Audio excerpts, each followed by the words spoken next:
దేశ భద్రతా సన్నద్ధతను మరింత పటిష్టం చేసే దిశగా కేంద్ర ప్రభుత్వం కీలక చర్యలు చేపట్టింది. ఇందులో భాగంగా భారత్ పాకిస్తాన్ సరిహద్దు రాష్ట్రాల్లో సివిల్ డిఫెన్స్ మాక్ డ్రిల్ కొనసాగుతోంది. పంజాబ్, రాజస్థాన్, గుజరాత్, జమ్మూ కశ్మీర్, హర్యానాపై దృష్టి సారించి ఆపరేషన్ షీల్డ్ పేరిట మాక్ డ్రిల్స్ నిర్వహిస్తున్నారు. ఈ నెల 7న దేశవ్యాప్తంగా నిర్వహించిన ఇలాంటి మాక్ డ్రిల్లో గుర్తించిన కొన్ని కీలక లోపాలను సరిదిద్దడం, సంసిద్ధతను పెంచడం ఆపరేషన్ షీల్డ్ ముఖ్య ఉద్దేశమని తెలిపారు. ఇందులో భాగంగా వైమానిక దాడి సైరన్లు మోగించడం, బ్లాకౌట్ నిబంధనలు పాటించడం, వివిధ అత్యవసర ప్రతిస్పందన చర్యలను అమలు చేయడం వంటివి ఉంటాయి. ఎల్ఓసి, ఐబీ సమీపంలోని సున్నితమైన జిల్లాల్లో బాహ్య శక్తుల నుంచి ముప్పు ఎదురైతే ఎలా స్పందించాలో రియల్ టైం దృశ్యాలను ఈ డ్రిల్స్ ద్వారా కళ్లకు కట్టినట్లు చూపిస్తున్నారు. రైట్, ఈ మాక్ డ్రిల్స్ కి సంబంధించి పూర్తి సమాచారం అందించడానికి మా ఢిల్లీ ప్రతినిధి రామకృష్ణ లైవ్ లో సిద్ధంగా ఉన్నారు. రామకృష్ణ, చెప్పండి.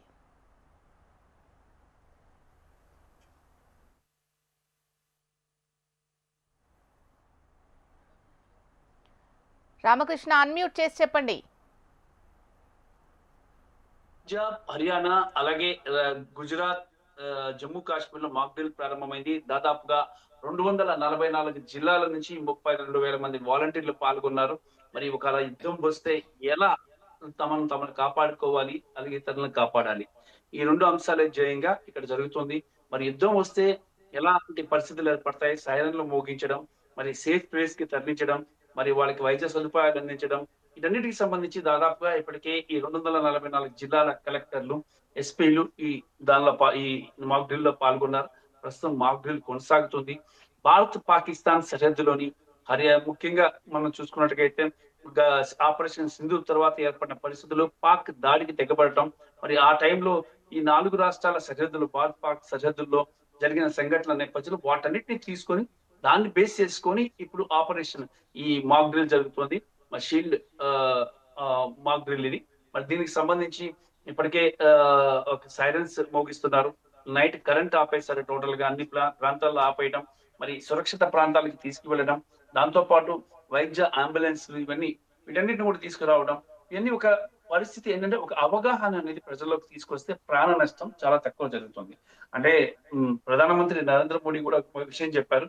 ఆపరేషన్ సింధూర్ ఆగిపోలేదు, ఆపరేషన్ సింధూర్ కొనసాగుతుంది, ఆపరేషన్ సింధూర్ ఇంకా నడుస్తుంది అని చెప్పారు. అంటే అంటే ఒక మాక్ డ్రిల్ జరిగింది అంటే సంథింగ్ ఏదో ప్లాన్ జరుగుతుంది. పాక్ కూడా పైకి శాంతి చర్చలు అంటూనే లోపల భారత్ మీద దాడికి ప్రయత్నిస్తుంది అనేది కూడా తెలుస్తుంది. మరి ఈ నేపథ్యంలో ఎలాంటి దాడులు చేయడానికి పాకిస్తాన్ ఎగబడినప్పటికీ కూడా భారతదేశంలోని మొత్తం ఎయిర్ డిఫెన్స్ సిస్టమ్ అంతా కూడా సంసిద్ధంగా ఉంది. మరి ఇప్పటికే అంటే భారత్ పాక్ యుద్ధం జరిగినప్పుడు ఎలాంటి పరిస్థితులు ఉన్నాయో ఈ విధంగా మొత్తం రాడార్స్ అన్ని పెట్టి సరిహద్దుల్లో, అలాగే విమానాలను, ఎయిర్ బేసెస్ లో విమానాలని సిద్ధంగా ఉంచారు. ఇప్పటికి కూడా అదే పరిస్థితి కొనసాగుతుంది. మోడీ చెప్పారు, ఇంకా ఆగలేదు, ఆపరేషన్ సింధూర్ కొనసాగుతుంది. ఇంకా పాకిస్తాన్ కి ఒకవైపు నుంచి బలూచిస్తాన్ లిబరేషన్ ఆర్మీ ఒకవైపు నుంచి బాగా షాకుల మీద షాకులు ఇస్తుంది, పాక్ సైనికులను హతమారుస్తుంది. మరోవైపు ఇంకా ఉగ్రవాదులు అయితే దేశంలో ఉన్నారు, ఇక్కడ పాకిస్తాన్ ఉగ్రవాదులంతా ఉన్నారు. మరి వాళ్ళ ఉగ్రవాద స్థావరాలు ఇంకా పాకిస్తాన్ లో ఉన్నాయి. ఇక్కడ వాటిని ధ్వంసం చేయాలా, ఉగ్రవాదులందరినీ భారతదేశానికి అప్పగించాలా, అలాగే పిఓకేని కూడా భారత్ కి అప్పగించాలా, వీటి తర్వాతే చర్చలకు వస్తాం, లేదంటే చర్చలు లేవు పాకిస్తాన్ తోని క్లియర్ కట్ గా చెప్పేశారు భారత విదేశాంగ మంత్రి జయశంకర్. ఈ నేపథ్యంలో భారతదేశం ఈ రకంగా ఆలోచిస్తున్న నేపథ్యంలో ఇక పాకిస్తాన్ కూడా పైకి చర్చలు అంటూనే లోపల చైనాతో మంతనాలు జరపడం, టర్కీ నుంచి ఆయుధాలు తెప్పించుకోవడం, మరి చైనా నుంచి ఇంకా ఆయుధాలు కొనుగోలు చేయడం, IMF నుంచి 8,500 కోట్ల రుణం పొందింది, ఈ డబ్బులతో ఆయుధాలు కొనుగోలు చేస్తుంది. మరి ఈ నేపథ్యంలో ఏదో పగడ్బందీగా కపట కుట్ర అనేది చేయబోతుంది పాకిస్తాన్ అని తెలుస్తుంది. మరి ఈ నేపథ్యంలో భారత్ కూడా అప్రమత్తమైంది, అందుకే మాక్ డ్రిల్ కూడా నిర్వహించింది. మరి ఏదైనా పరిస్థితి కానీ వస్తే ఇమీడియట్ గా పాక్ మీద అటాక్ చేయడానికి భారత త్రివిధ దళాలు సిద్ధంగా ఉన్నాయి. కేంద్ర రక్షణ శాఖ ఎప్పటికప్పుడు తాజా పరిస్థితిని అంచనా వేస్తుంది. ఐబీ నిఘా వర్గాల నుంచి కూడా సమాచారం అయితే అందుతుంది. మరి అందరూ అప్రమత్తంగా ఉండాలని. ఏది ఏమైనా సరే పాకిస్తాన్ దగ్గర ఉన్నది ఒక అణుబాంబులు మాత్రం, ఇంకా అన్ని రకాల వెపన్స్ లేవు, కొత్త వెపన్స్ తెప్పించుకుంటుంది. మరి ఒకవేళ అటాక్ చేయడానికి కోసం ప్లాన్ చేస్తుందా అనేది కూడా నిఘా వర్గాల నుంచి అందుతున్న సమాచారం. అందుకే భారత్ చాలా అప్రమత్తంగా ఉంది.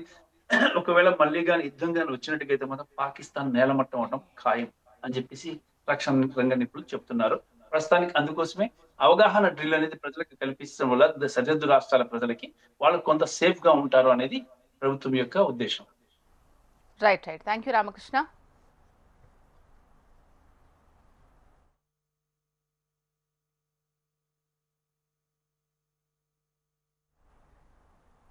మంచు మనోజ్ భైరవన్ చిత్రంతో ప్రేక్షకుల ముందుకొచ్చారు.